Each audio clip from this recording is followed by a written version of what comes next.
Hi, Ed here from Re8mil in the workshop. This is a quick video to show you our Re8mil reloadable Super 8 cartridge system that we've been working on for the past 3 years now. It's a daylight reloadable Super 8 cartridge, the guiding principle being a cartridge for life for which you buy refills of Super 8 film, such as this, from us. It's based on the Kodak Super 8 cartridge system that was brought to market by Eastman Kodak in 1965 and was designed as a super convenient, super accessible home movie format. Buy the cartridge, get the camera, put the cartridge in, shut the door and start filming. Really lovely, very accessible and looks beautiful, which is why it's still a very popular format to this day. But with one big disadvantage, it's a single-use plastic cassette. So once the film has been removed from the cassette for processing, these cannot be repurposed. They're welded shut very tightly. So single-use plastic, made at a time or designed at a time when single-use plastic or the environment really weren't part of the conversation.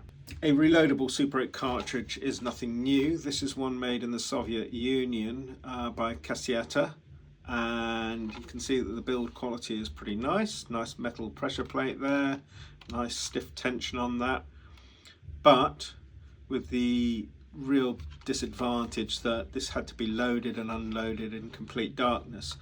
So you either had to have access to a dark room or at the very least a dark bag. And then again, loading and unloading these things in complete darkness is no walk in the park. It's really pretty fiddly. Our design is pretty much a supercharged version of the Kasseta, with the big advantage that it can be loaded and unloaded in full daylight. So as you can see, it's made in a very modular way, allowing for nice and easy opening and closing. A loading magazine is dropped in the top here, the film is laced around, and then in the bottom a take-up spool is inserted which gathers the exposed film. To show you what a refill pack would look like. So when you buy a film from us for this system, you'd get this. Nice light-proof box, and inside you'll find the take-up spool, also referred to as a daylight spool, and the loading magazine. So you see that the Super 8 film is protruding from that. Obviously when loading and unloading, 2 foot front and back of the film will be fogged, but the rest of the film is protected within the magazine here and by the edges of the daylight spool here. This principle is not uncommon in motion picture filming. If you've ever loaded a 16mm camera taking 100-foot daylight spools, you'll know that the first few feet are going to be fogged while you're loading, and the same applies for formats such as DS8 or 888. So to load, you've got your loading magazine here, you've got your cartridge, you pop it open. And just to show you, these nice little magnetic fixings here mean that when you open and close the cartridge, it slides and snaps into place really nicely. So yeah, I digress. Right, so loading magazine in the top, drop it into the space like that, carefully lace the film around the film path there, push the magazine down, draw the film over the pressure plate here. So called because it applies a very light amount of pressure behind the film when it's running through the camera gate.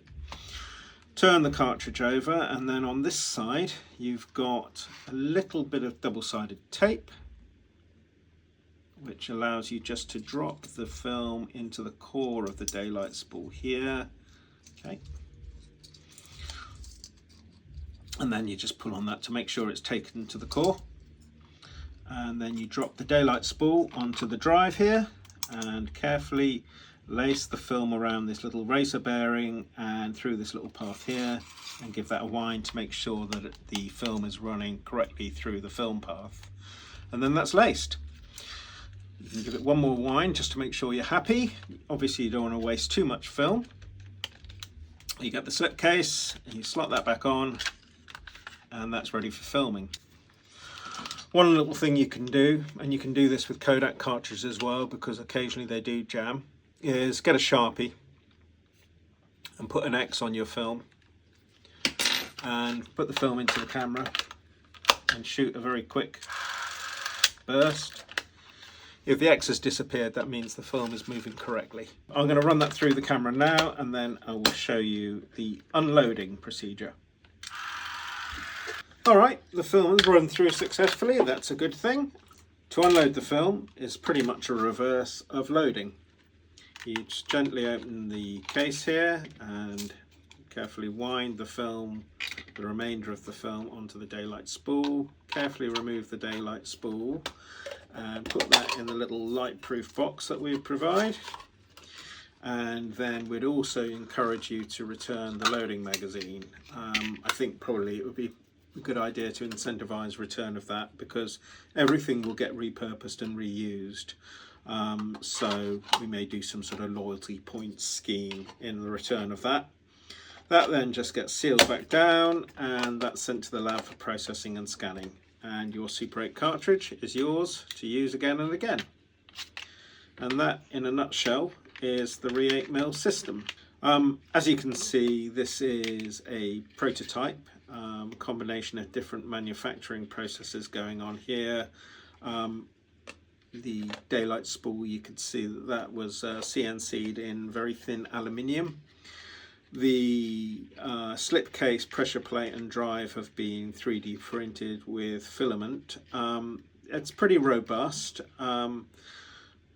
We are working on a CNC'd polished aluminium pressure plate. Probably it should be best if it was anodized black though. The transport itself has been produced in high resolution UV cured resin, and it holds together pretty nicely. So I think what we'll do when we bring this to market is offer some form of subscription, which would be a small payment each month from customers, which would give you a discount on film packs, and B, insure all the parts of the cartridge so that, you know, should something go wrong, say for example this goes walkabouts, or the transport or the slipcase or any of the bearings or the pressure plate get lost or ruined, we'd replace them free of charge.